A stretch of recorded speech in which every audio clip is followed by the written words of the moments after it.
Assalamualaikum warahmatullahi wabarakatuh. Di sini saya akan menjelaskan tentang investasi. Nama saya Silvani Kusirliana Putri, NIM 21MNJ3047, mata kuliah Hukum Bisnis.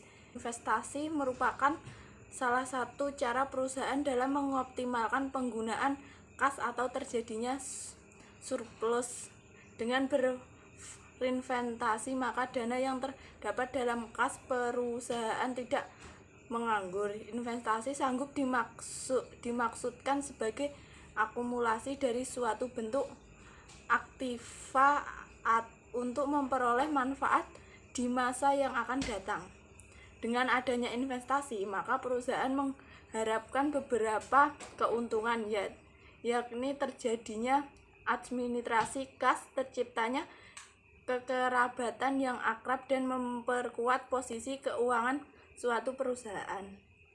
Investasi merupakan unsur yang sangat penting dalam perusahaan.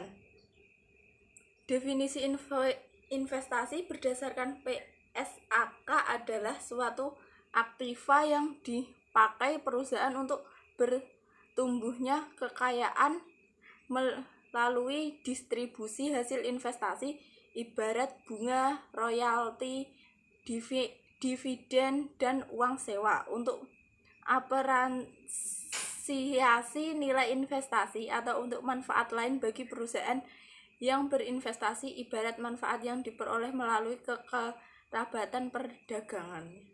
Investasi sanggup juga dianggap sebagai pemanfaatan surplus kas yang memperoleh pendapatan dalam jarak panjang dan memanfaatkan dana yang belum dipakai untuk investasi jangka pendek dalam rangka administrasi kas.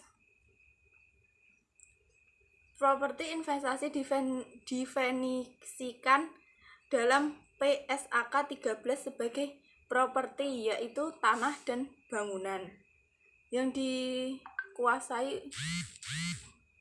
dikuasai untuk kenilaian nilai yang kedua-duanya dan tidak untuk dipakai dalam bisnis atau untuk dijual dalam kegiatan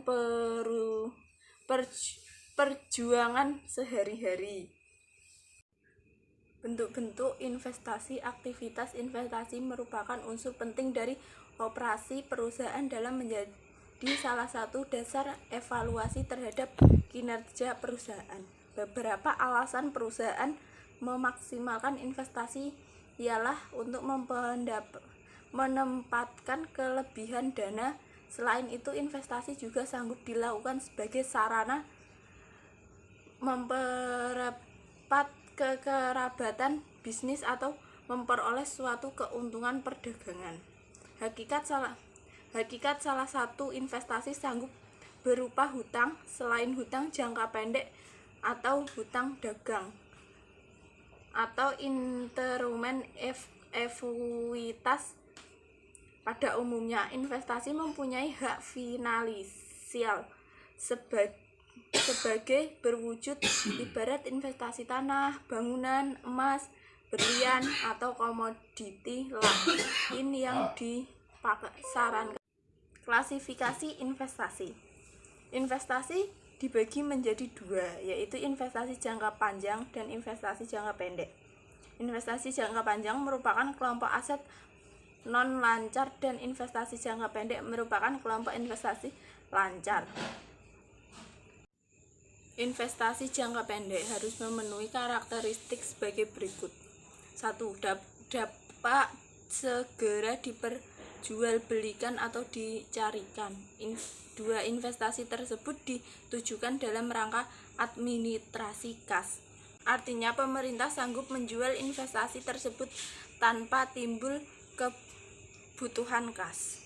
Untuk memperoleh pendapatan tetap, untuk mengendalikan atau mengawasi perusahaan lain yang homogen atau saham, untuk menguasai perusahaan lain sehingga pengadaan materi buku terjamin, untuk menguasai perusahaan lain sehingga pasar hasil produksi terjamin. Biaya investasi. Biaya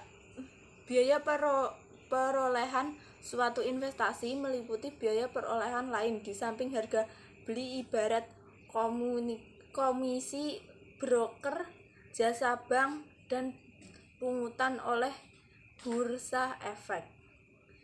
Jika suatu atau sebagai investasi diperoleh dengan memperlibatkan saham atau surat berharga lain, maka biaya perolehannya ialah nilai masuk akal dari surat berharga yang diterbitkan dan bukan nilai normal atau volume. Jika suatu sebagai investasi diperoleh dengan pertukaran dengan aktiva lain, biaya perolehan investasi tersebut ditentukan dengan mengacu pada nilai masuk akal dari aktiva yang diserahkan atau sanggup juga memakai nilai masuk akal dari aktiva yang diperoleh apabila dianggap sebagai jago berdasarkan data atau bukti yang tersedia. Investasi lancar. Terdapat pendapatan berbeda mengenai nilai tercipta yang sempurna untuk investasi lancar. Ada yang mengenakan bahwa untuk laporan keuangan yang dipersiapkan berdasarkan biaya perolehan hukum umum, ikhwal, biaya dan nilai higienis yang direalisasi yang mana lebih rendah sanggup diterapkan pada investasi, dan alasannya ialah kebanyakan investasi lancar sanggup dipasarkan nilai terciptanya ialah biaya atau nilai pasar mana yang lebih rendah. Investasi jangka panjang. Investasi jangka panjang biasanya dicatat pada biaya perolehan. Tetapi kalau terjadi perusahaan yang tidak bersifat sementara dalam evaluasi investasi jangka panjang tersebut, nilai tercatat dikurangi untuk mengenai penurunan tersebut. Indikator nilai suatu investasi sanggup diperoleh dengan mengucap pada nilai pasarnya, aktiva, dan kinerja investor serta arus kas yang diperlukan dari acara tersebut.